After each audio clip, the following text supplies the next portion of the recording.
નમસ્કાર વિદ્યાર્થી મિત્રો, આજે આપણે ધોરણ 8 વિષય હિન્દીની અંદર સુંદર મજાની વાર્તા એટલે કે કહાની મમતા વિશે પરિચય મેળવવાનો છે કે જેમના લેખક છે જયશંકર પ્રસાદ, કેને આ સુંદર મજાની વાર્તા લખેલી છે। સૌપ્રથમ લેખક પરિચય જોઈ લઈએ। जयशंकर प्रसाद का जन्म 30/1/1879 में वाराणसी में हुआ। प्रसाद जी मूलतः कवि है। उन्होंने नाटक, कहानियाँ, निबंध और उपन्यास भी लिखे हैं। उनकी रचनाओं में मुख्य रूप से भारत की ऐतिहासिक संस्कृति की झलक मिलती है। उनके प्रमुख नाटक है चंद्रगुप्त, स्कंदगुप्त, ध्रुवशामिनी, कामयानी उनका सुप्रसिद्ध महाकाव्य है। उनका निधन 14/1/1937 को हुआ। जयशंकर प्रसाद द्वारा रचित इस कहानी की नायिका ममता है। ममता विधवा है, रोहतास दुर्ग के मंत्री चूड़ामणि अपनी इस एकमात्र स्नेह पालिता पुत्री के दुख से अत्यंत दुखी है। वे उसका भविष्य सुरक्षित करने का प्रयास करते हैं, किंतु पिता द्वारा भिजवाए स्वर्ग उपहारों को ममता लौटा देते हैं। डोलियों में छिपकर बैठे पठान सैनिकों ने अगले ही दिन दुर्ग पर अधिकार कर लिया। चूड़ामणि वही मारे गए, किंतु ममता वहां से सुरक्षित काशी के उत्तर में स्थित एक विहार में जा पहुंची और वहीं रहने लगी। लंबा समय बीत गया। अपनी झोपड़ी में बैठी ममता दीप के आलोक में पाठ कर रही थी कि एक भीषण और हताश आकृति ने आश्रय मांगा। संकोचपूर्वक ममता ने अतिथि धर्म का पालन करते हुए उस पथिक को आश्रय दिया। वह पथिक कोई और नहीं, हुमायूं था, जिसने सुबह होने पर अपने एक सैनिक मिर्जा को इस वृद्धा की टूटी झोपड़ी बनवाने का आदेश दिया। ममता तब अब 70 वर्ष की हो गई थी। अचानक उसे एक अश्वारोही की आवाज़ सुनाई दी, जो उसकी झोपड़ी के बारे में पता पूछ रहा था। ममता उस मुगल अश्वारोही को वह स्थान सौंपकर अनंत यात्रा पर चली गई। उस स्थान पर एक आकर्षक मंदिर बना, जिसका शिलालेख पर सातों देश के नरेश, हुमायूं और उसके पुत्र अकबर का नाम तो था, किंतु ममता की कहीं जिक्र तक ना था। અહીં વાત કરી છે અહીંયા આપણે તો મમતા નામની જે એક નાયિકા છે તેનું આખે આખું અહીં વાર્તા કરેલી છે। તો આ મમતા શું છે, કોણ છે, તેના વિશે હવે આપણે આ પાઠમાં વાત કરવાની છે, તો તે જોઈએ। रोहतास दुर्ग के प्रकोष्ठ में बैठी हुई युवती ममता शोण के तीक्ष्ण गंभीर प्रवाह को देख रही है। मन में वेदना, मस्तक में आंधी, आंखों में पानी की बरसात लिए वह विकल थी। वह रोहतास दुर्ग के मंत्री चूड़ामणि की एकमात्र दुहिता थी। उसके लिए कोई अभाव होना असंभव था, परंतु वह विधवा थी। उसकी विडंबना का अंत कहाँ था?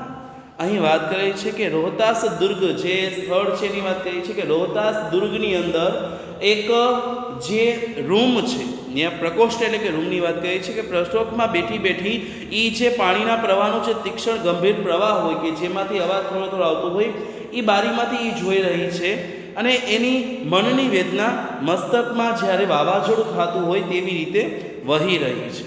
આ જે નાયિકા છે, આ જે સ્ત્રી છે, આ જે યુવતી છે એ બીજી કોઈ નથી પણ રોહતાસ દુર્ગના જે મંત્રી ચૂડામણી છે એની એકમાત્ર પુત્રી છે કે જે અત્યારે વિધવા થઈ ગઈ છે અને આ જે એક એને મોટું દુઃખ છે તેવી ત્યાં વાત કરેલ છે। આગળ વધીએ। चूड़ामणि ने चुपचाप उस प्रकोष्ठ में प्रवेश किया। सोन के प्रवाह और उसके कलनाद में ममता अपना जीवन मिलाने में बेसुध थी। पिता का आना न जाना सकी। चूड़ामणि व्यतीत हो उठे। स्नेह पालिता पुत्री के लिए क्या करे, वह स्थिर न कर सकते थे।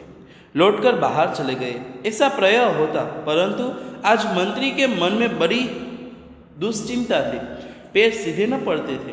અહીં વાત કરી રહી છે કે ચૂડામણી જે છે એ ચૂપચાપ ન્યા પ્રકોષ્ઠમાં બેઠો એટલે કે રૂમમાં છે ને પ્રવેશ કરે છે। શોણનો એટલે કે એ જે પ્રવાહ છે એનો એ જે પાણીનો પ્રવાહ છે એ ખૂબ જ આવી રહ્યો છે। નદીનું જે શોણ નામની નદી છે એના પ્રવાહની વાત કરી છે કે એ ખૂબ જ આવી રહ્યો છે। તેથી જે એમના જે પિતાશ્રી છે એ અંદર આવે છે તો પણ ઓલી જે યુવતી છે તેને ખબર પડતી નથી. જે પિતા છે એને પણ અંદરથી ખૂબ જ દુઃખ થઈ રહ્યું છે કે મારી દીકરીની આવી હાલત છે કે એ પોતાનું જીવન હવે શું આ રૂમમાં જ કાઢશે તેવું એ હરરોજ વિચારે છે અને ત્યાંથી દૂર થઈ જાય છે. પણ આ વખતે તે ત્યાં ઊભા રહી જાય છે, એના પગ ધીરે ધીરે આગળ વધે છે તેવી ત્યાં વાત કરેલી છે. एक पहर बीत जाने पर वे फिर ममता के पास आए. उस समय उसके पीछे 10 सेवक चांदी के बड़े थालों में कुछ लिए खड़े थे. इतने ही मनुष्य के पद शब्द सुन ममता ने घूमकर देखा. मंत्री ने सब थालों को रखने का संकेत दिया. अनुचर थाल रखकर चले गए. હવે એક પહર એટલે કે એક જે પહર હોય એ વીતી જાય છે પૂરેપૂરો અને પોતાના જે પિતાશ્રી છે, આ જે મમતા છે એના પિતાશ્રી છે ફરી વખત પ્રવેશ કરે છે. પણ સાથે થોડાક સિપાહીઓ જે હોય છે, જે સેવક હોય છે, તે પણ પોતાના હાથમાં અલગ અલગ વસ્તુઓ લઈને ઊભા હોય છે. ત્યાં બધી વસ્તુઓ મૂકીને બધા જે સેવક છે તે ત્યાંથી વહી જાય છે. પણ પિતાશ્રી હવે આમની સાથે વાત કરવા માટે ત્યાં ઊભા રહે છે. અહીં આગળ વધીએ તો ममता ने पूछा, यह क्या है पिताजी? तेरे लिए बेटी उपहार है, कहकर चूड़ामणी ने आवरण उलट दिया. હવે મમતા જે છે એ પ્રશ્ન પૂછે છે કે આમાં શું છે પિતાજી? ત્યારે જે યુવતી છે મમતા તે કહે છે એમને કે બેટી એટલે કે મારી બાળક, આ ઉપહાર છે, આ ભેટ છે તારા માટે કે જે હું લાવ્યો છું. આનું ઉપરનું જે વસ્ત્ર હોય છે તે હવે ઉલટાવી લે છે અને બતાવે છે મમતાને. હવે આગળ જોઈએ કે શું હતું તેની અંદર. तो यहाँ बात करिए આપણે, स्वर्ग का पीलापन उस सुनहरी संध्या में विकीर्ण होने लगा. ममता चौंक उठी. इतना स्वर्ण यह कहाँ से आया? હવે यहाँ बात करे છે કે સ્વર્ણનું જે પીળો પરાશ હોય એનું જે ચમક હોય એ છે ને સુનેરી એટલે કે સાંજનો સમય હતો તો એની અંદર જોવા મળતો હતો, પણ પીળાશ પ્રમાણેનું આખું દેખાતું હતું વાતાવરણ. અને પૂછે છે મમતા કે આટલું બધું સોનું ક્યાંથી લાવ્યા તમે? ચૂપ રહો મમતા, યહ તુમ્હારે લીએ, કે તું મોઢું બંધ રાખ, આ તારા માટે જ છે. તો કે आपने शत्रु को उत्कोच स्वीकार कर लिया पिताजी, यह अनर्थ है, अर्थ नहीं. હવે અહીંયા વાત કરે છે તો મમતા ગુસ્સેથી કહે છે કે શત્રુએ જે તમને રિશ્વત આપેલી હતી એ તમે સ્વીકાર કરી લીધી છે પિતાજી, આ અનર્થ છે, અર્થ નથી, એવું ત્યાં વાતચીત થાય છે. लौटा दीजिए पिताजी, हम लोग ब्राह्मण है, इतना सोना लेकर क्या करेंगे? ત્યારે ઓલી મમતા ફરી વખત કહે છે કે આ પાછું આપી દો, આટલું બધું સોનું લઈને આપણે શું કરવું છે, આપણે તો બ્રાહ્મણ છીએ. इस पतनोन्मुख प्राचीन सामंत वर्ष का अंत समीप है बेटी. किसी भी दिन शेरशाह रोहतास दुर्ग पर अधिकार कर सकता है. उस दिन मंत्रित्व न रहेगा. तब के लिए बेटी ત્યારે કહે છે કે આ જે આખું આપણું જે રાજ્ય છે એનો હવે વિધ્વંસ થવાનો છે, એટલે કે નાશ થવાનો છે. તેથી તારે આ બધું સોનું એ દિવસો માટે છે કે જ્યારે હું છે મંત્રી નહીં રહું ત્યારે તારા માટે કામ આવશે, એ માટે મેં તને આપેલું છે. हे भगवान, विपद के लिए इतना आयोजन, परम पिता की इच्छा के विरुद्ध इतना साहस. पिताजी, क्या भीख न मिलेगी? क्या कोई हमें 2 मुट्ठी अन्न न देगा? यह असंभव है. फेर दीजिए पिताजी, मैं काँप रही हूँ, इसकी चमक आँखों को अंधा बना रही है. હવે અહીં વાત કરે છે કે જે મમતા છે એ ગુસ્સામાં આવીને હવે કહે છે કે હે ભગવાન, વિપદીના સમયનું આવું આયોજન? આપણા જે ઉપરવાળો છે એ આપણને એટલી પણ છે ને સાહસ નહીં આપે કે આપણે કોઈ પાસે ભીખ પણ નહીં છે ને મળે, એવી વાતચીત થાય છે. ત્યારે જ કોઈ આપણને 2 મુઠ્ઠી અન્ન પણ નહીં આપશે, આ તો અસંભવ છે એવું કહે છે. આ બધું તમે અહીંથી લઈ જાઓ, હું અત્યારે ધ્રુજી રહ્યું છું, મને દુઃખ થઈ રહ્યું છે અને મારી આંખમાં આનું અજવાળું જોઈને, આની છે ને ચમક જોઈને અંધારું આવી રહ્યું છે, એવી ત્યાં વાત કરે છે. તો અહીં આપણે સૌપ્રથમ વાત કરીએ તો પુત્રીને માટે પિતાની જે ચિંતા હતી તે જોવા મળે છે કે ચૂડામણી રોહિદાસ દુર્ગના મંત્રી છે, તે આપણે જોયું. દુર્ગ પર શેરશાહ કબજો કરવા ઈચ્છે છે. ચૂડામણીનું મંત્રીપદ છીનવાઈ જવાનું છે. તેમણે પોતાની પુત્રી મમતાના ભવિષ્યની ચિંતા છે. મમતા વિધવા છે. ચૂડામણી મમતાના ભવિષ્યને સુરક્ષિત કરવા ઈચ્છે છે. ત્યારે મમતા આ જે લાંચ હતો એટલે કે જે રિશ્વત છે તેનો સ્વીકાર કરતી નથી. ચતુર શેરશાહ ચૂડામણીને સેનાથી ભરેલા ચાંદીના થાળ લાંચ તરીકે આપે છે. ચૂડામણી ઈચ્છે છે કે મમતા સોનું રાખી લે, પરંતુ મમતા તેનો સ્વીકાર કરતી નથી, એ તેને અનર્થ માને છે. ચૂડામણી મમતાને મૂર્ખ માને છે. હવે આગળ જોઈએ આપણે. મૂર્ખે કહકર ચૂડામણી ચલે ગઈ. મૂર્ખ કહી દીધું છે અને હવે ઓલો જે ચૂડામણી છે ત્યાંથી જાય છે. दूसरे दिन जब डोलिया का तांता आ रहा था, मंत्री चूडामणी का हृदय धक धक करने लगा. वे अपने को रोक न सके. उन्होंने जाकर रोहतास दुर्ग के तोरण पर डोलियों का आवरण खुलवाना चाहा. पठानों ने कहा, यह महिलाओं का अपमान करना है. હવે અહીં વાત કરે છે કે બીજા જ દિવસે જે અલગ અલગ પ્રકારની ડોલી હોય કે જેની અંદર સ્ત્રીઓ બેસીને આવતી હોય એ અત્યારે દરવાજા ઉપર ઊભી છે અને એનો જે તાજ એટલે કે મુખ્ય હોય તે આજે મંત્રી ચૂડામણી છે એની પાસે આવે છે અને ત્યારે આ જે મંત્રી છે તે તેને રોકી શકતો નથી અને રોહતાસ દુર્ગનું જે તોરણ છે કે જેની બહાર આ બધી જે ડોલિયા ઊભેલી છે તે ને જે દરવાજા ખોલવાનો હોય તે ખોલતો નથી. ત્યારે ઓલા જે પઠાણ છે એ કહે છે કે આ તો મહિલાઓનું અપમાન છે એવું કહે છે અને આગળ વધે છે. ત્યારે बात बढ़ गई, तलवारें खींची, मंत्री वही मारे गए. राजा रानी और कोस सब छल्ली शेरशाह के हाथ पड़े. निकल गई ममता. डोली में भरे हुई पठान सैनिक दुर्ग भर में फैल गए, परंतु ममता न मिली.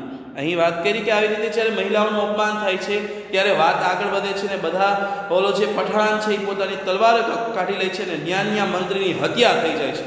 સાથોસાથ આ જે રાજા રાણી હોય છે અને એનું જે આખું દરબાર હોય છે એ પણ છે ને શેરશાહના હાથમાં આવી જાય છે અને પણ ત્યાંથી ઓલી જે મમતા નામની સ્ત્રી છે તે નીકળી જાય છે અને આ જે ડોળીઓ હતું કે જેની અંદર સ્ત્રીઓને બેસવાનું હોય એની જગ્યાએ બધા પઠાણો હતા. પઠાણ જે સૈનિક હોય છે એ હતા. એ હવે થોડીક વારમાં આખું જે દુર્ગ હતું તેની અંદર ફેલાઈ જાય છે પણ કોઈ પણ જગ્યાએ મમતા મળતી નથી. આગળ વધીએ. काशी के उत्तर में स्थित धर्मचक्र विहार मौर्य और गुप्त सम्राटों की कीर्ति का खंडहर था. હવે કાશીની ઉત્તર દિશામાં તમે જુઓ તો ધર્મચક્ર જે વિહાર છે એની અંદર મૌર્ય અને ગુપ્ત સમ્રાટોની કીર્તિનું ખંડર થયેલું એક આખી જગ્યા છે. खंडित शिखरों वाले भुवन तृण गुल्म में ढके हुए प्राचीन और ईंटों से ढेर में बिखरी हुई भारतीय शिल्प की विभूति ग्रीष्म की चंद्रिका में स्वयं को शीतल कर रही है. હવે અહીં વાત કરી છે કે આ જે ખંડિત એટલે કે સાવ ખંડન થયેલા શિખરો છે એનું જે ભવન કે જે સાવ અત્યારે છે તૂટેલું ફૂટેલું થઈ ગયેલું છે એની અંદર હવે પ્રાચીન ઈંટોનું ઢેર લાગેલું હોય તેવું આપણને જોવા મળે છે. પણ એ પણ એક પ્રકારનું ભારતીય શિલ્પ એની અંદરથી આપણને જોવા મળે છે કે જ્યારે ગ્રીષ્મની અંદર આપણો જે ચંદ્રનો પ્રકાશ આપણને શીતલ કરતો હોય તેવું ત્યાં જોવા મળે છે. यह गौतम का उपदेश ग्रहण करने के लिए पंचवर्गीय भिक्षु पहले मिले थे. અહીં જે ગૌતમનો જે ઉપદેશ હતો એ જ ને ગ્રહણ કરવા માટે જે પંચવર્ગીય ભિક્ષુઓ હતા તે ત્યાં મળ્યા હતા. उसी स्तूप के भगवान वेश की मलिन छाया में एक झोपड़ी में दीपालोक में एक स्त्री पाठ कर रही है. હવે આજ જે સ્તૂપ છે આજ જે જગ્યા છે ઝોપડી છે એની અંદર એક મલિન થયેલી કે જે દીપના પ્રકાશને જોઈ રહેલી એક સ્ત્રી ત્યાં બેઠેલી છે અને કંઈક પાઠ કરી રહી છે. શું પાઠ કરે છે તે આપણે જોઈએ. અનન્યા શિવંત્યંતો માયે जना पर्युपासते तेसा नित्याभ्युक्तानम योगक्षेम वहाम्यहम. આ શ્લોક સૌપ્રથમ જોઈએ તો ભગવદ્ ગીતાનો છે. ત્યાં જ આ જે પાઠ અડધો સ્ટાર્ટ થાય છે ત્યાં જ વચ્ચે ઊભી રહી જાય છે. एक भीषण और हताश आकृति दीपक में मंद प्रकाश में सामने खड़ी थी. स्त्री उठी. उसने कपाट बंद करना चाहा परंतु उस व्यक्ति ने कहा, माता मुझे आश्रय चाहिए. હવે આ પાઠ એટલે કે ભગવદ્ ગીતાનો જે શ્લોક ગાતી જે સ્ત્રી છે એ અત્યારે અડધો શ્લોક ગાઈને ઊભી રહી જાય છે કે એ દીવાના પ્રકાશની ઓલી સાઈડ જોવે છે તો એક એવી ભીષણ અને હતાશ થયેલી એક આકૃતિ દેખાય છે, પડછાયો દેખાય છે. ત્યાં એ જ જોઈને આ જે સ્ત્રી હતી પોતાનો કપાટ એટલે કે દરવાજો જે હોય એ બંધ કરવા ઈચ્છે છે પણ થોડોક બંધ કરવા જાય છે ત્યાં બહાર જે વ્યક્તિ ઊભો છે તે તેને કહે છે કે માતા મને આશ્રય આપો તેવું કહે છે. તો અહીં સૌપ્રથમ જે ભગવદ્ ગીતાનો શ્લોક છે તેમાં શું કહેવા માંગે છે તે આપણે જોઈએ. તો અહીંયા વાત કરેલી હતી કે અનન્યાશ્ચિયંત્યંતો માયે जना पर्युपासते એટલે કે જો લોગ અનન્ય ભાવ से मेरा चिंतन करते हैं तेसा नित्याभ्युक्तानम योगक्षेमम वहाम्यहम. અહીં વાત કરી છે કે ઉન ભક્તો મેં યોગક્ષેમ કો મેં વહન કરતા હું. અહીં વાત કરી છે કે જે લોગ મારું અંદરથી પોતાના ભાવથી ચિંતન કરે છે એવા જે લોકો છે, એવા જે ભક્તો છે, એનું હું યોગ આપું છું, એનું વહન કરું છું, એની હું સેવામાં જાઉં છું, એને હું સાત્કાર કરું છું, એવી અહીં વાત કરે છે. જે શ્લોક બોલે છે બોલી સ્ત્રી તે કહેલું છે. હવે આગળ વધીએ. તુમ કોણ હો? સ્ત્રીને પૂછા કે તમે કોણ છો? मैं मुगल हूँ, चौसा युद्ध में शेरशाह से विपन्न होकर रक्षा चाहता हूँ, इस रात अब आगे चढ़ने में असमर्थ हूँ. હવે કહે છે કે હું મુગલ છું, આજે ચૌસા યુદ્ધ ચાલી રહ્યું છે, એમાં શેરશાહનો સામે હું અત્યારે વિપન્ન થઈ ગયો છું, કે હારી ગયો છું, અને તાબ હું અહીં રક્ષા માટે આવ્યો છું કે મારી કોઈક રક્ષા કરે. તો તમે મને આજનો દિવસ અહીંયા આજની રાત તમે રહેવા દેશો, કારણ કે હું આગળ ચાલવા માટે અસમર્થ થઈ ગયો છું. ક્યાં શેરશાહ છે? સ્ત્રીને આપણે ઓટ કાટ લીએ. અહીં વાત કહી છે કે ક્યાં તમે આજે શેરશાહ છે એની વાત કરો છો? ત્યાં છે એને ધકધક થવા માંડ્યું અને એ પોતાના હોઠ બંધ કરી દે છે. આગળ વધીએ આપણે. हाँ माता, परंतु तुम भी वैसे ही क्रूर हो, वही भीषण रक्ति प्यास, वही निष्ठुर प्रतिबिंब तुम्हारे मुख पर भी है. सैनिक, मेरी कुटी में स्थान नहीं है, जाओ कहीं दूसरा आश्रय खोज लो. અહીં વાત કરેલી છે કે ઓલો કહે છે કે હા હું એ જ છું, ત્યારે આ જે સ્ત્રી છે તેને કહે છે પરંતુ તું પણ એવો ક્રૂર જ છો કે તારા મોઢાઓ પર પણ એ લોહીની જે તરસ હોય તે જોવા મળે છે. તું પણ સાવ દયાહીન થઈ ગયેલો છો, તારા મુખ પણ મને જોવા મળે છે. તું આ ઝોપડી જે છે મારી, એમાં તારું કોઈ પણ પ્રકારનું સ્થાન નથી, તું બીજી જગ્યાએ આશ્રય લે, તેવું સ્ત્રી કહે છે. गला सूख रहा है, साथी छूट गए, अश्व गिर गए, इतना थका हूँ, इतना. कहते कहते वह व्यक्ति भम से बैठ गया. उसके सामने पूरा ब्रह्मांड घूमने लगा. स्त्री ने सोचा यह विपत कहाँ से आई. उसने झल दिया, मुगल के प्राणों की रक्षा हुई. वह सोचने लगी कि यह सब दया के पात्र नहीं, मेरे पिता का वध करने वाला आता ही घृणा से उसका मन विरक्त हो गया. હવે ત્યાં એ થોડું થોડું બોલે છે કે અત્યારે મારા જે બધા સાથીઓ છે તે પણ છૂટી ગયા છે, સાથે જે મારા અશ્વ હતા ઘોડા એ પણ અત્યારે બેઠી ગયા છે કે તે પણ ચાલી શકે એમ નથી. આટલું કહેતા જ કહેતા તે જે વ્યક્તિ હતો તે ધમ કરતો પડી જાય છે, એને ચક્કર આવે છે ને આખી જે બ્રહ્માંડ ઘૂમતું હોય તેવું લાગે છે.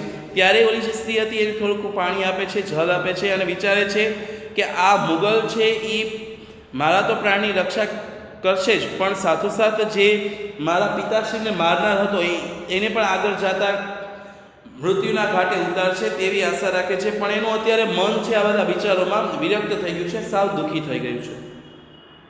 તો પણ તેને આશ્રય આપે છે. ત્યારે શું થાય છે આગળ તે જોઈએ. स्वस्थ होकर मुगल ने कहा माता तो फिर मैं यहाँ से चला जाऊँ.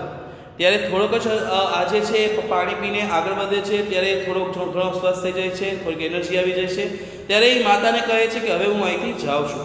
स्त्री विचार कर रही थी मैं ब्राह्मण हूँ, मुझे तो अपना धर्म अतिथेय के सत्कार का पालन करना चाहिए, परंतु यह नहीं, ये सब दया के पात्र नहीं, परंतु यह दया तो नहीं, कर्तव्य करना है. तब मुगल अपनी तलवार टेट कर उठ खड़ा हुआ. ममता ने कहा क्या आश्चर्य है कि तुम भी छल न करो, ठहरो. અહીં વાત કરે છે કે સ્ત્રીને વિચાર આવે છે કે હું તો એક બ્રાહ્મણી છું, કે મારે તો મારો જે ધર્મ છે અતિથિ દેવનો જે સત્કાર કરવાનો મારો જે ધર્મ છે તેનું તો પાલન કરવું જ પડશે.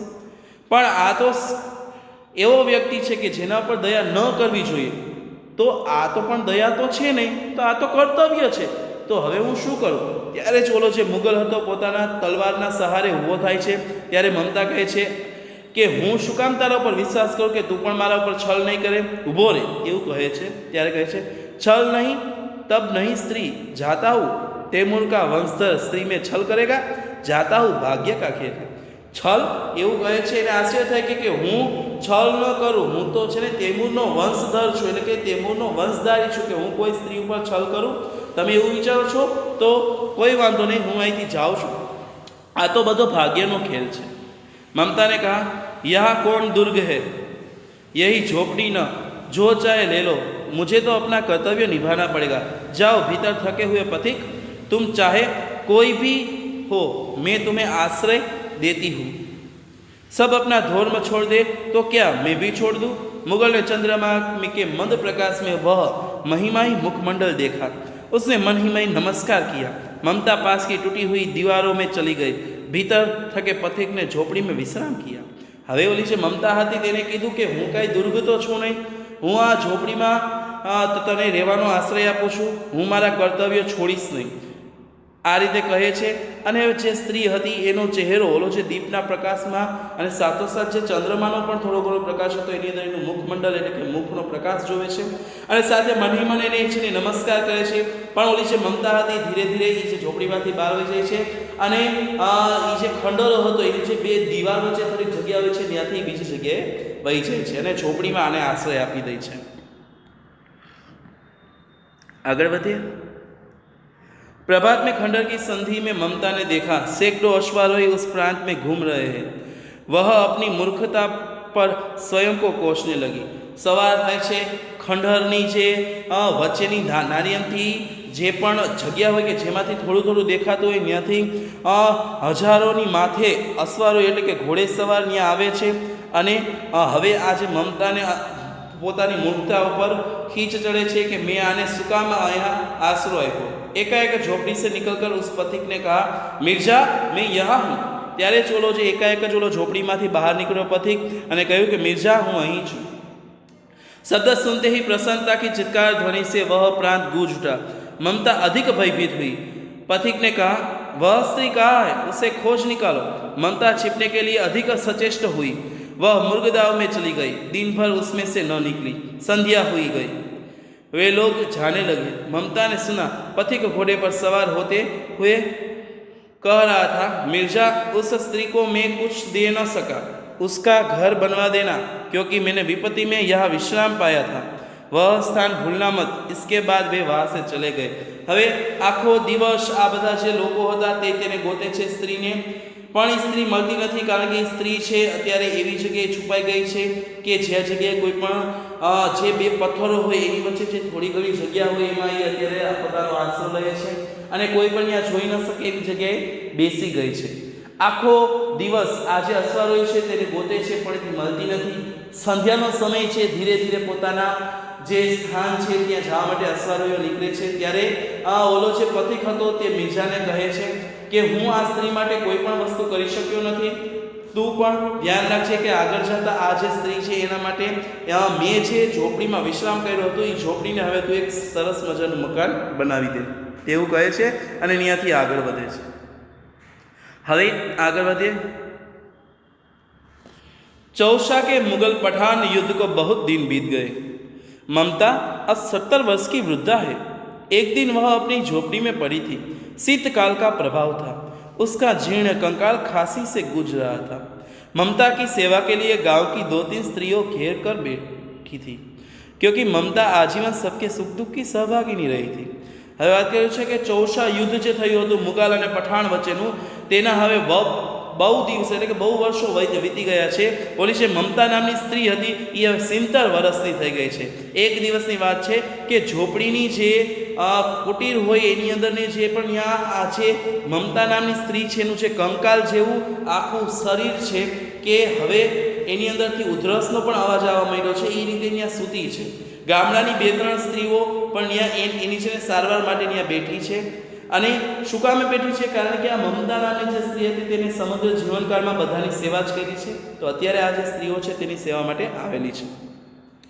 ममता ने जल पीना चाहा। एक स्त्री ने सीपी से जल पिलाया। ममता जे हती तेने पाणी पीवानी इच्छा थई तो एक स्त्रीए तेने थोड़ुंक पाणी पीवडाव्युं। सहसा एक अश्वारोही उसी झोपड़ी के द्वार पर दिखाई पड़ा। त्यारे ज एक घोड़े सवार ई जे झोपड़ीनो जे दरवाजो होय त्यां देखाई गयो। वह अपनी धुन में कहने लगा, ई पोतानी ज धुन में बोलवा लग्यो, मिर्जा ने जो चित्र बनाकर दिया है वह तो इसी जगह का होना चाहिए। मिर्जाए जे अपने चित्र बनावीने दीधुं हतुं ई तो मारा ख्यालथी आ ज स्थळनुं छे। वह बुढ़िया मर गई होगी। अब किससे पूछूं कि एक दिन सहसा हुमायूं किस छप्पर के नीचे बैठे थे। हवे कहे छे कि ई जे वृद्ध स्त्री तो हवे मरी गई हशे। हवे हूँ कोने पूछूं कि एक दिवस सहसा हुमायूं एटले के जे सहसा हुमायूं हता ई आ जे छत हती एनी नीचे एने आसरो मेळव्यो हतो। यह घटना भी तो 47 वर्ष से ऊपर की है। आ जे घटना है ये 47 वर्ष पहलानी है। ममता ने अपने विकल कानों से सुना। उसने पास की स्त्री से कहा, उससे बुलाओ। જે મમતા નામની સ્ત્રી છે એને પોતાના જે મંદ થયેલા જે કાન છે એમાંથી આ બધું સાંભળ્યું અને કીધું, એક સ્ત્રી બાજુમાં બેઠી હતી, કે તું એ જે ઘોડે સવાર છે એને બોલાવ। अश्वारोही पास आया। ममता ने रुक रुक कर कहा, मैं नहीं जानती कि वह सहंसा था या साधारण मुगल, पर एक दिन इस झोपड़ी के नीचे वह रहा। मैंने सुना था कि वह मेरा घर बनवाने की आज्ञा दे चुका था। भगवान ने सुन लिया। आज मैं इसे छोड़े जाती हूँ। अब तुम इसका मकान बनाओ या महल, मैं अपने चिर विश्राम गृह में जाती हूँ। હવે અહીં જે અશ્વારોહી હતો એ એને પાસે બોલાવે છે અને મમતા નામની જે સ્ત્રી છે હવે થોડા થોડા અવાજે, સાવ ઝીણા અવાજે બોલે છે કે હું નથી જાણતી કે એ જે વ્યક્તિ હતો એ કોઈ મહારાજ હતો કે સાધારણ મુગલ હતો, પણ એક દિવસ મારા ઝોપડીની અંદર એ જે વ્યક્તિ હતો તેને આશરો લીધો હતો। ત્યારે એને જાતા જાતા એના જે સૈનિકો હતો, મિર્ઝા નામનો જે સૈનિક હતો તેને કીધેલું હતું કે એ મારા માટે ઘર બનાવશે। હવે હું આ બધું છે ને સાંભળીને ખુશ થઈ ગઈ છું। તમે હવે અહીં ઘર બનાવો કે મોટો મહેલ બનાવો, હવે હું મારા જે ચીર છે એ વિશ્રામગૃહમાં, એટલે કે હું મૃત્યુ પામું છું, હું સ્વર્ગમાં જાઉં છું, તેવી ત્યાં વાત કરે છે। बुढ़िया के प्राण पंखेरु उठ गए। वह अश्वारोही अवाक खड़ा रह गया।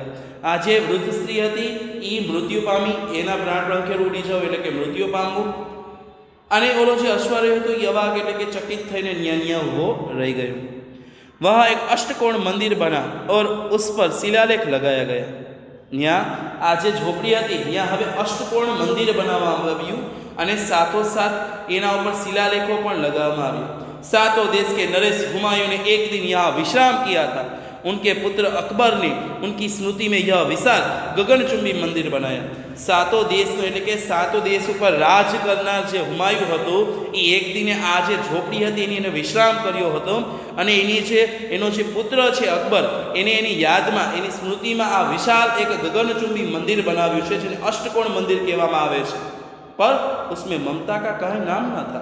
પણ આ જે મંદિર છે એ એક ખામી એ છે કે જે હુમાયુ નામનો જે રાજા હતો કે જેને સાતો દેશ ઉપર વિજય મેળવી હતી એની તો વાત થયેલી છે, પણ એને આશરો દેનાર જે સ્ત્રી મમતા હતી તેની એમાં કોઈ પણ પ્રકારની વાત કરેલી નથી। તો અહીં વાત કરી હતી આ પ્રકારની કે એક સ્ત્રીએ જે એક હુમાયુ નામનો જે મોટો મહાન રાજા છે કે જેને સાત દેશ ઉપર પોતાનું રાજ્ય સ્થાપિત કર્યું હતું, રાજ સ્થાપિત કરેલું હતું, તેની વાત અહીં કરેલી છે। અષ્ટકોણ મંદિર વિશે આપણે ચર્ચા કરીએ તો મમતાની જે ઝૂંપડીની જગ્યા છે ત્યાં એક અષ્ટકોણ મંદિર બનાવવામાં આવ્યું હતું। તેના પર જેની સ્મૃતિમાં તે બનાવવામાં આવ્યું હતું તે હુમાયુનું નામ હતું। આ જે નામ આખું અષ્ટકોણ મંદિર છે એના ઉપર હુમાયુનું નામ પણ તમને જોવા મળશે। તેનું નિર્માણ કરાવનાર શહેનશાહ અકબરનું પણ નામ છે કે જેને આજે આખું મંદિર બનાવ્યું હતું એવા જે શહેનશાહ અકબર છે એનું પણ નામ છે। પણ એક દુઃખદાયી વાત તો એ છે કે જેનું એ સ્થળ હતું, જેની ઝોપડી હતું, એ મમતાનું નામ એની જગ્યાએ ક્યાં પણ આપેલું નથી। તો અહીં આપણે સુંદર મજાની વાર્તા જોઈ મમતા, કે જેની અંદર આપણને એક સ્ત્રીની વાત કરી છે કે જે પોતાના પિતાનો સાથ પણ છોડી દે છે, કે તેના પિતા પણ તેને સાથે નથી। આગળ જતાં તેની સાથે શું થયું છે એ બધી જ ચર્ચા આપણે સુંદર મજાના પાઠમાં કરેલી છે। તો આશા છે બધાને આ પાઠ સમજાઈ ગયો હશે। અહીં આપણે આજનો લેક્ચર પૂરો કરીએ છીએ। Thank you.